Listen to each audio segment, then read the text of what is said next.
อไปเลยเอ้ยอย่าเอามาหลังแม่เปิดไปโอ้ย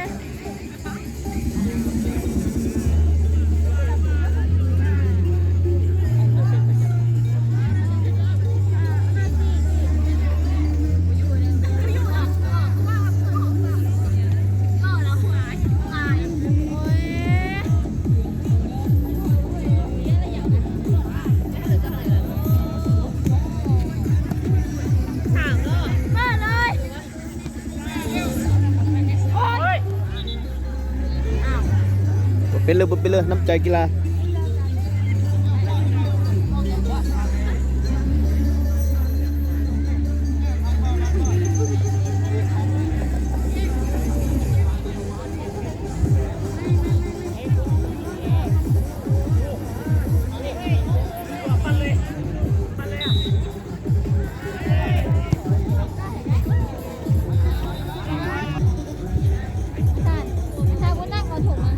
ฮะบ่คันนักทีทายด้วย บนนั่งก็ได้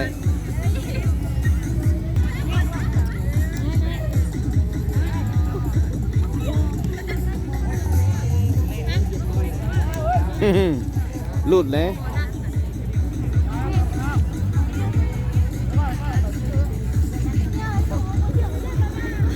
คนนั่งคนต้องมายุ่งกับกู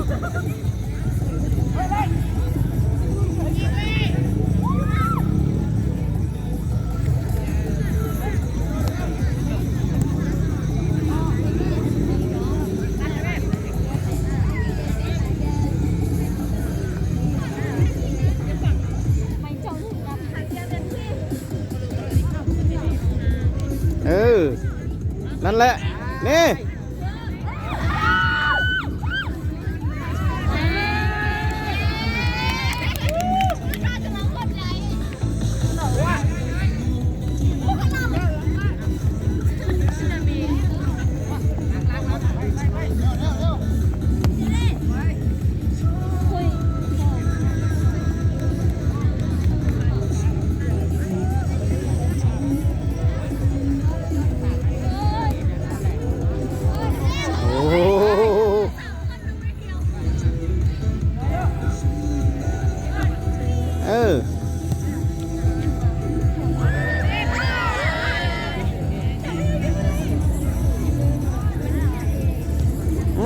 ค่อย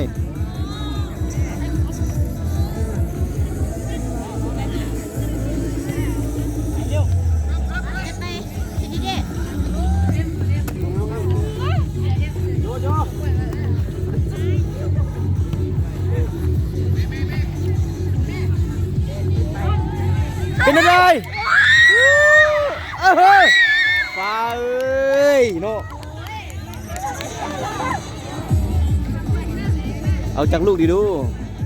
เอาเห่ากันเลยโอ้เป็นอะไรกรรมการ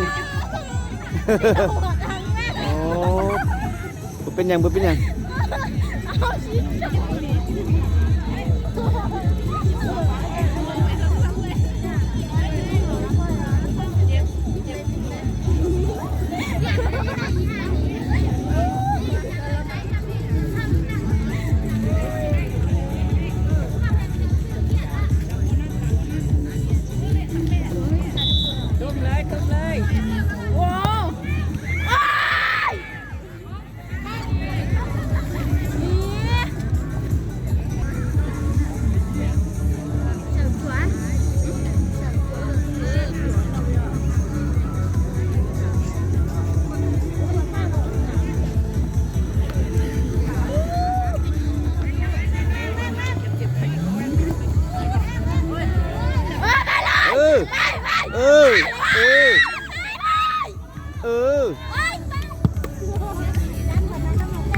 โอ้โถ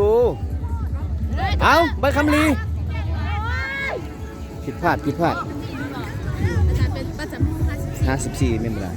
อ๋อเนี่ยกันท่านจะเป็น54นี่กับบทไทยทองสดเด้เอาแล้วเสียงหัวหลังแกเอาสู้ไปเลย หมายเลขจิตจังใดเอาไปคำลีส่งต่อเอ้ยเปิดยาวเตะจี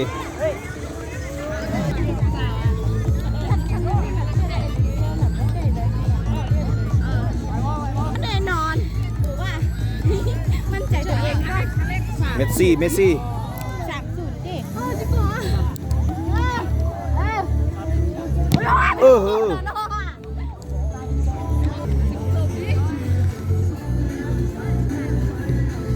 ไปเลยดิไปเลยโอ้พี่กอ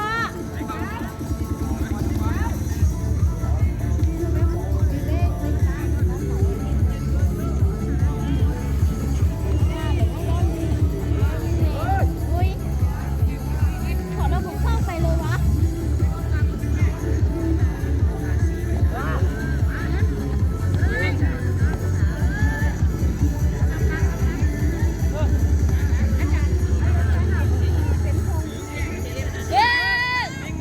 เอาส่งนำส่งหิง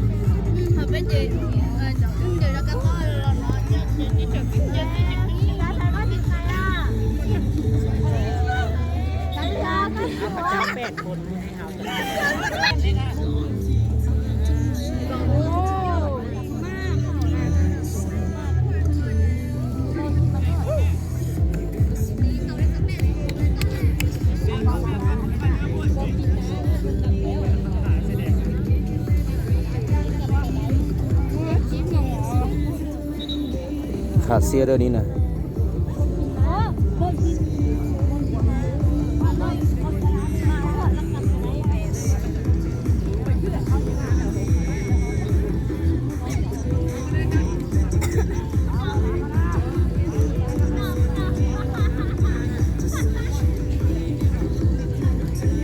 ขึ้นแม่ขึ้น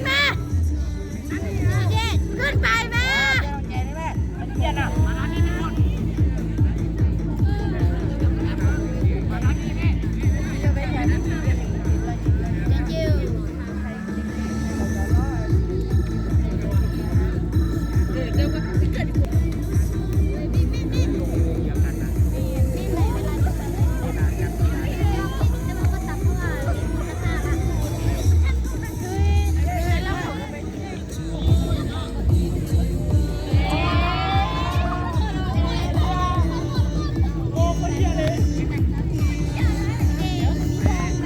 เมสซี่ อะไรจับตายแล้วดิ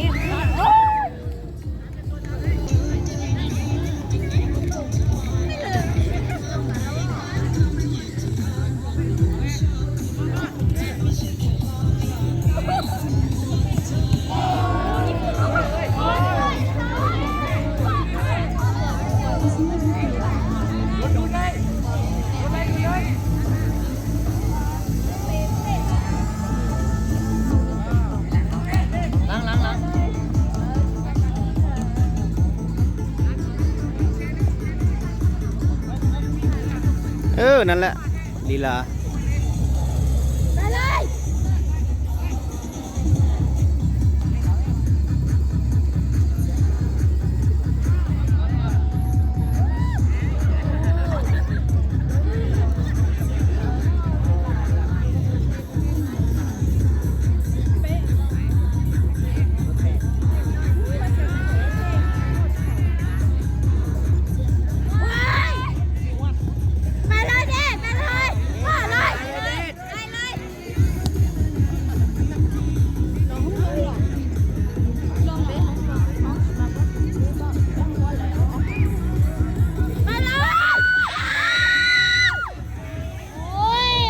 ไม้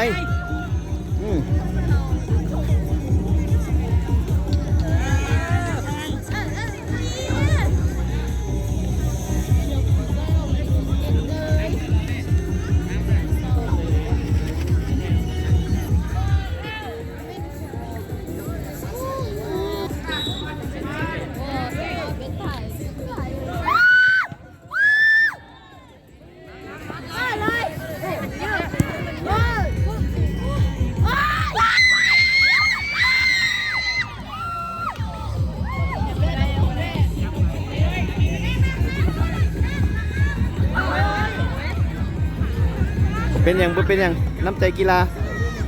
สู้สู้สู้โอ้ใหม่แท้มาดิ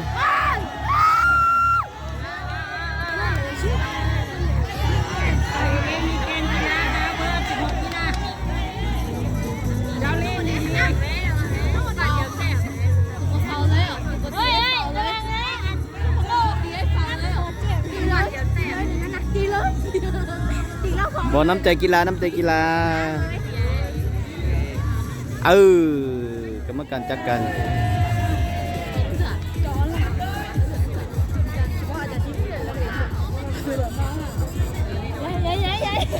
Bác chưa là gì